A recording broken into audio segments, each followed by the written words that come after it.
Hello students, today I started our new part of periodic classification of elements। तो first हमने क्या दिखा था, डेमोनेट ट्रायड्स के बारे में पढ़ा। उसके बाद न्यूलैंड लॉ ऑफ ऑक्टावास, उसके बाद मेंडलीव पीरियोडिक टेबल, मेंडलीव ने किस तरह से पीरियोडिक टेबल बनाया। उसके बाद हमने देखा कि achievement of Mendeleev periodic table, तो कौन कौन से अचीवमेंट लिए थे। तो अचीवमेंट में उन्होंने बोला था कि बाकी के जो देखो आप देख सकते हो 5.4 टेबल, तो उन्होंने जो ब्लैंक गैप छोड़ी थी, तो ब्लैंक गैप छोड़ने के बाद उन्होंने डरे बिना ही बोल दिया था कि जो गैप है कि अभी तक इतने भी बहुत ज़्यादा एलिमेंट्स है जो डिस्कवर हुए नहीं है। जो डिस्कवर नहीं हुए तो बाकी के टाइम में फ्यूचर में कभी भी कोई एलिमेंट्स बाहर आएगा जो फाइंड होगा, तो इस ग्रुप में उनको रखा जाएगा। और इस ग्रुप का नाम उन्होंने संस्कृत नाम पे इका रखा गया था। फिर थोड़े टाइम के बाद स्कैनेडियम, गैलेनियम और जर्मेनियम ऐसे ही कुछ एलिमेंट्स डिस्कवर हो गए। और डिस्कवर होने के बाद उसकी जो फिजिकल प्रॉपर्टीज़ और केमिकल प्रॉपर्टीज़ एका एल्यूमिनियम, एका बोरॉन और एका सिलिकॉन के सिमिलर मिल गए। फिर उसके बाद देखा कि जो एका एल्यूमिनियम की जो जगह थी, यानी कि जो ब्लैंक गैप थी, उनका नाम रखा गया था एका एल्यूमिनियम। यानी उन्होंने देखा था कि कुछ एल्यूमिनियम के कुछ प्रॉपर्टीज़ के भी बेस के ऊपर सेम होगा। तो जो एका एल्यूमिनियम है, तो जो गैलेनियम की जो प्रॉपर्टीज़ थी वो एल्यूमिनियम के सिमिलर प्रॉपर्टीज़ मिल रही थी, इसलिए एका एल्यूमिनियम के स्थान पे कौन सा एलिमेंट्स रखा गया, गैलेनियम रखा गया था। वैसे ही दूसरे भी उन्होंने इस तरह से जो गैप छोड़ी, तो एक तरह से उसका क्या हो गया, थोड़े टाइम के बाद एक एविडेंस मिल गया। एविडेंस मिलने के बाद साइंटिफिक्स ने क्या किया, को और साइंटिस्ट थे, उन्होंने उनका इस टेबल का एक्सेप्ट ही नहीं किया, बट उनकी बातों का भी मान रखा। इसलिए उसको एलिमेंट्स ऑफ क्लासिफिकेशन को ऑर्गेनेटर माना गया। फिर उन्होंने बात देखा कि जो थोड़े टाइम के बाद कौन से गैस डिस्कवर हुए, तो नोबल गैस। तो नोबल गैस में कौन कौन से एग्जाम्पल थे, जस्ट लाइक नियोन, आर्गन और हीलियम। जो नोबेल गैस है, नोबेल गैस उसी को बोला जाता है कि वो क्या होते हैं, बहुत ज़्यादा लो रिएक्टिव, यानी कि किसी के साथ रिएक्ट करेंगे नहीं, क्योंकि उनकी जो इलेक्ट्रॉनिक कॉन्फ़िगरेशन है वो क्या होती है, कंप्लीट होती है। तो हमने आगे के नेक्स्ट चैप्टर में मेटल्स और नॉन मेटल्स के इलेक्ट्रॉनिक कॉन्फ़िगरेशन के बारे में हम पढ़ के आए कि जिनकी KLM ऐसी जो सेल है, वहाँ पर जो इलेक्ट्रॉन्स कंप्लीट होते हैं, जो सेल कंप्लीट होते हैं, तो उसको हम क्या बोला गया था, नोबेल गैस बोला गया था। तो नोबेल गैस में कौन कौन थे, हीलियम, नियोन और आर्गन। जो अर्थ पे वो उनकी जो वैल्यू है बहुत कम है, यानी कि उनकी जो मात्रा थी वो कैसी है, बहुत कम थी। जो उसके बारे में यानी कि थोड़े टाइम, इसलिए उनको डिस्कवर होने के लिए थोड़ा बहुत टाइम लग गया। टाइम लगने के बाद उन्होंने पीरियोडिक टेबल पे भी किसी के डिस्टर्ब किए बिना अपनी जगह बना ली। तो इस तरह से उनको मेंडलीव को पीरियोडिक टेबल को अचीवमेंट मिल गया। अभी हम देखेंगे 5.2.2 limitations of the Mendeleev classification. ये वेरी मोस्ट टाइम की क्वेश्चन है, कई बार एग्जाम में भी आ गया है। तो मेंडलीव की क्लासिफिकेशन की लिमिटेशंस, तो लिमिटेशंस कौन कौन सी थी, तो electronic configuration of hydrogen resembles that of alkali metals. यानी कि जो हाइड्रोजन की इलेक्ट्रॉन कॉन्फ़िगरेशन जो स्ट्रक्चर है वो किससे मिलके आता है, तो अल्कली मेटल से मिलते आता है। Like alkali metals, hydrogen combines with halogens, oxygen, sulfur to the form of compounds having similar formulate as shown in the example here। यानी कि जो अल्कली जो मेटल्स थे, अल्कोलिट की मेटल्स के जैसे ही हाइड्रोजन, जो हेलोजन, ऑक्सीजन और सल्फर के साथ भी एक सिंपल सेम फॉर्मूलेट भी बनाता है, सिंपल फॉर्मूलेट कंपाउंड भी बनाता है। यहाँ पर एग्जांपल दिया हुआ देखो, कंपाउंड ऑफ हाइड्रोजन। तो कंपाउंड ऑफ हाइड्रोजन के कौन से, क्लोरीन के साथ HCl, ऑक्सीजन के साथ H2O और फिर सल्फर के साथ H2S। फिर कंपाउंड ऑफ सोडियम, तो सोडियम भी कंपाउंड करते हैं क्लोरीन के साथ, ऑक्सीजन के साथ और सल्फर के साथ। तो इस तरह से उन्होंने भी मेंडलीव की यहाँ पर फर्स्ट के इलेक्ट्रॉनिक कॉन्फ़िगरेशन के हिसाब से भी उन्होंने एक देखा कि जो हाइड्रोजन का जो इलेक्ट्रॉनिक कॉन्फ़िगरेशन था वो किसके हिसाब से मिलके आता था, मेटल अल्कली। और मेटल अल्कली के हिसाब से जो हाइड्रोजन था उसके वैसे ही ऑक्सीजन थे, सल्फर थे, हाइड्रोजन थे, हेलोजन थे, उनका भी जो फॉर्मूलेट है वो भी कैसा मिला, सेम मिला। तो यहाँ पर देखो पास में देख सकते हो कंपाउंड ऑफ हाइड्रोजन और कंपाउंड ऑफ सोडियम, जिसके प्रॉपर्टीज कैसी है, जिसके इलेक्ट्रॉन कॉन्फ़िगरेशन कंपाउंड सेम मिल रहे हैं। On other hand, just like halogens, hydrogen also exists as diatomic molecules. It combines with the metals and non-metals to form covalent compounds.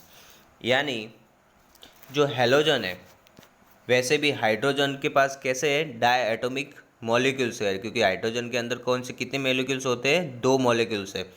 जो भी वो हमारे तरफ से हाइड्रोजन के पास कैसे है, दो दो मॉलिक्यूल्स है, वैसे ही हेलोजन के पास भी इसी तरह से डाई एटोमिक मॉलिक्यूल्स है जो हमें मिलते हैं।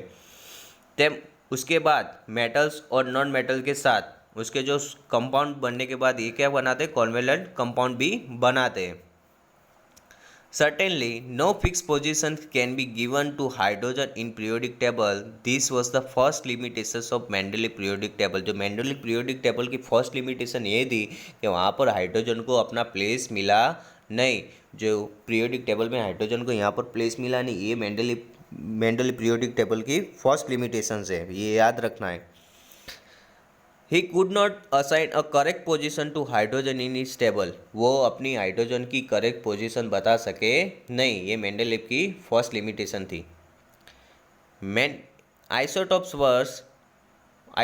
were discovered long after Mendeleev had proposed his periodic classification of elements. Let us recall that the isotopes and elements have a similar chemical properties but different atomic mass. यानी कि जो Mendeleev ने जो पीरियोडिक टेबल देने के बाद थोड़े time के बाद उनको जो आइसोटॉप्स डिस्कवर हुए, तो अब हमें तो मालूम ही है कि जो आइसोटॉप के एलिमेंट्स के जो एलिमेंट्स थे उसकी केमिकल प्रॉपर्टीज कैसी थी, सेम थी, बट उसके जो एटॉमिक मास कैसे थे, डिफरेंट है। आइसोटॉप्स किसको बोला जाता है, आइसोटॉप इसको ही बोला जाता है कि किसी एलिमेंट्स के उसको गुजराती में समस्थानिक बोला जाता है। जो isotope discover long after Mendeleev had a propose periodic classification elements, यानी कि जो अपना पीरियोडिक क्लासिफिकेशन एलिमेंट्स दे चुके थे उसके बाद आइसोटॉप डिस्कवर हुए। डिस्कवर होने के बाद उसकी जो डिस्कवर होने के बाद जो उनके जो एलिमेंट्स थे, यानी कि किसी एलिमेंट्स के जो आइसोटॉप थे उनकी केमिकल प्रॉपर्टी सेम थी, बट उनका जो एटॉमिक मास था वो कैसा था, डिफरेंट था। Thus, the isotopes all the element pose a challenge to Mendeleev periodic law, यानी कि जब आइसोटॉप डिस्कवर हुए तो उनका जो प्लेस मेंडलीव पीरियोडिक टेबल के हिसाब से रखना एक क्या हो गया, चैलेंज हो गया। Another problem was that the atomic mass do not increase a regular manner in a going from one element to the next। तो हमने देखा था कि कोबाल्ट और निकल, तो कोबाल्ट की और निकल देखो यहाँ पर देख सकते हो, यहाँ पर बोला गया था कि कोबाल्ट की एटॉमिक मास कितना था, 58.9, और जब निकल का एटॉमिक मास कितना था, 58.7, पर थोड़ा बहुत ज़्यादा था तो उसको जो कोबाल्ट को कैसे रखा गया, फर्स्ट रखा गया और निकल को बाद में रखा गया। क्यों, क्योंकि उसके एटॉमिक मास तो थोड़े बहुत में स्लाइट ही डिफरेंट था, बट उन लोगों का जो प्रॉपर्टीज थी कैसी थी, सेम थी, इस वजह से उनको एक ग्रुप में रखा गया। तो उस हिसाब से यहाँ पर जो पीरियोडिक टेबल था ये तो उसकी जो लिमिटेशन थी, यानी कि लिमिटेशन की क्या थी कि एटॉमिक मास क्या होना चाहिए, 1/1 एलिमेंट्स में इंक्रीज होना चाहिए, तो इस हिसाब से वहाँ पर भी इंक्रीज हुआ नहीं। So it was not possible to predict how many elements could be discovered between two elements, यानी उनके लिए अनुमान लगाना मुश्किल हो गया था कि दो एलिमेंट्स के बीच में कोई और एलिमेंट्स आएगा या नहीं आएगा, specially when we consider the heavier elements, यानी कि इस हिसाब से उन्होंने हाईवेयर एलिमेंट्स के हिसाब से उन्होंने अपना कंसीडर करना स्टार्ट कर लिया। ये थी जो मेंडलीव लिमिटेशंस तो मेंडलीव की लिमिटेशंस है वो बहुत इंपॉर्टेंस है। तो फिर से हम पढ़ते हैं ये कि electric configuration of hydrogen resembled at the alkali metals, यानी कि जो हाइड्रोजन की इलेक्ट्रॉनिक कॉन्फ़िगरेशन है वो किससे मिलके आती है, अल्कली मेटल से मिलके आती है। Like alkali metals hydrogen combines with halogens oxygen and sulphide to form compounds having a similar formulate, यानी कि जो अल्कली मेटल के हिसाब से जो हाइड्रोजन की उन दोनों की इलेक्ट्रॉनिक कॉन्फ़िगरेशन सेम थी, उस हिसाब से जो हैलोजन ऑक्सीजन और सल्फर उनके भी कंपाउंड के जो फॉर्मूलेट है वो भी कैसे मिले, सेम मिले। देखो यहाँ पर कंपाउंड ऑफ हाइड्रोजन, तो कंपाउंड ऑफ हाइड्रोजन क्लोरीन के साथ भी HCl, ऑक्सीजन के साथ H2O, फिर सल्फाइड के साथ सल्फर के साथ H2S, फिर सोडियम के भी कंपाउंड देख सकते हो, क्लोरीन के साथ NaCl, फिर ऑक्सीजन के साथ Na2O, फिर सल्फर के साथ Na2S। तो इस तरफ से उनकी इलेक्ट्रॉनिक कॉन्फ़िगरेशन कैसी मिली, सेम मिली। तो हाइड्रोजन के किससे हिसाब से मिलके जुल के आती है, तो हाइड्रोजन के अल्कली मेटल के हिसाब से, और हैलोजन ऑक्सीजन और सल्फर की उनके भी कंपाउंड की जो इलेक्ट्रॉनिक कॉन्फ़िगरेशन है वो स्ट्रक्चर है वो कैसा मिल रहा है, सेम मिल रहा है। फिर मेंडलीव की जो फर्स्ट लिमिटेशन क्या थी, तो मेंडलीव की फर्स्ट लिमिटेशन ये थी कि हाइड्रोजन को अपना पीरियोडिक टेबल में उनका जो प्लेस था वो डिसाइड किया हुआ नहीं है। तो सर्टेनली नो फिक्स पोजीशन, उनकी जो हाइड्रोजन की फिक्स पोजीशन मिली नहीं। No fix position can be given to hydrogen in a periodic table, this was the first limitation, यानी हाइड्रोजन की फिक्स पोजीशन पीरियोडिक टेबल में मिली नहीं, ये उसकी मेंडलीव पीरियोडिक टेबल की फर्स्ट लिमिटेशन है। उसके बाद ही could not assign a correct position to hydrogen इस टेबल, यानी कि उनकी जो करेक्ट पोजीशन बनाने में नाकाम रहे। Isotope was discovered long after Mendeleev has a proposed his periodic classification of elements, यानी कि जो अपना periodic classification का जो टेबल था देने के बाद आइसोटॉप्स बहुत लॉन्ग टाइम के बाद डिस्कवर हुए, यानी हमें आइसोटॉप मिले। आइसोटॉप वैसा बोला जाए कि किसी एलिमेंट्स के बारे में उसके जो उसे मिलके जुलते, यानी कि उसकी फिजिकल प्रॉपर्टीज सेम होनी चाहिए, तो उसको हमें बोला जाता है आइसोटॉप्स बोला जाता है। यही जो isotopes let us the recall that the isotopes of an element have a similar chemical properties, यानी कि उनके जो एलिमेंट्स थे उसकी जो प्रॉपर्टीज थी वो कैसी थी, सेम थी, बट उसके जो एटॉमिक मास थे वो कैसा था, डिफरेंट था। यानी कि ये भी एक चैलेंज हो गया कि उसके जो केमिकल प्रॉपर्टीज सेम होने के बाद उसका जो एटॉमिक मास था डिफरेंट था, तो किस ग्रुप में रखे किस ग्रुप में नहीं रखे, तो एक ये भी क्या हो गया, आइसोटॉप्स आने के बाद एक पीरियोडिक टेबल के बाद एक चैलेंज हो गया कि मेंडलीव को कि इसको किसको कहाँ रखे। Thus the isotopes all the elements proceeded to challenge the Mendeleev periodic law, यानी कि इस हिसाब से उसको मेंडलीव को एक चैलेंज हो गया।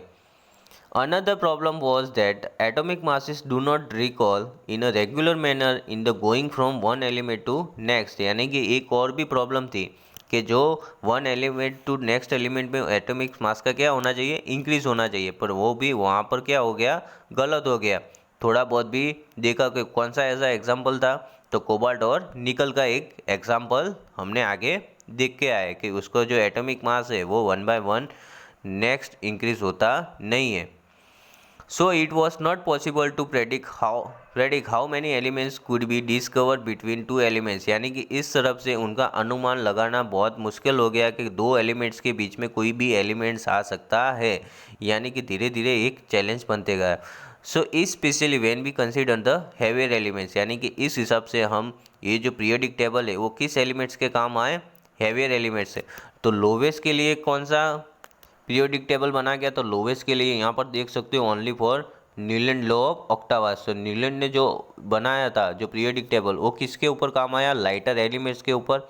फिर डोमिनर जो एलिमेंट्स दिया हुआ था वो तो क्या हो गया, बना ही नहीं, क्योंकि 3 ग्रुप तक की सीमित रहा और आगे बन सका नहीं। तो ये था हमारा Mendeleev limitation of Mendeleev classification of limitations. तो ये बहुत मोस्ट टाइम भी कि कई बार भी 2-2 3-3 मार्क्स में उसकी लिमिटेशंस के बारे में क्वेश्चंस आते हैं। तो हमें ध्यान रखना है कि फर्स्ट उसकी लिमिटेशन कौन सी थी, हाइड्रोजन वाली, दूसरी कौन सी थी कि आइसोटॉप जो बने थे आइसोटॉप्स के उसके जो केमिकल प्रॉपर्टीज सेम थी, बट उसके जो एटॉमिक मास कैसा था, डिफरेंट था, तो वो एक डिफ़िकल्ट हो गया था कि कहाँ आइसोटॉप सबको कहाँ रखे, कि किस ग्रुप में रखे और किस ग्रुप में नहीं रखे। तो ये भी उसकी दूसरी लिमिटेशंस थी। उसके बाद कि जो रेगुलर मैनर में एटॉमिक मास का इंक्रीज होना चाहिए, वो भी हो रहा नहीं था। तो उसका भी एग्जाम्पल था कोबाल्ट और निकल का। ये थर्ड लिमिटेशंस थी। और इस हिसाब से जो अनुमान लगाना भी बहुत मुश्किल हो गया कि दो एलिमेंट्स के बीच में कोई भी एलिमेंट्स आ सकता है। तो इस हिसाब से उन्होंने जो मेंडलीफ ने जो अनुमान किया तो वो भी गलत साबित हो सकता है। तो धीरे धीरे उनकी पीरियडिक टेबल बनाने में चैलेंज बढ़ती गई। तो इसलिए जो उन्होंने जो टेबल बनाया था वो किस हिसाब से किस बेस पे काम आया, खाली किस एलिमेंट्स पे काम आया, तो हैवी एलिमेंट्स पे काम आया, बाकी के लो लाइटर एलिमेंट्स के लिए काम आया नहीं।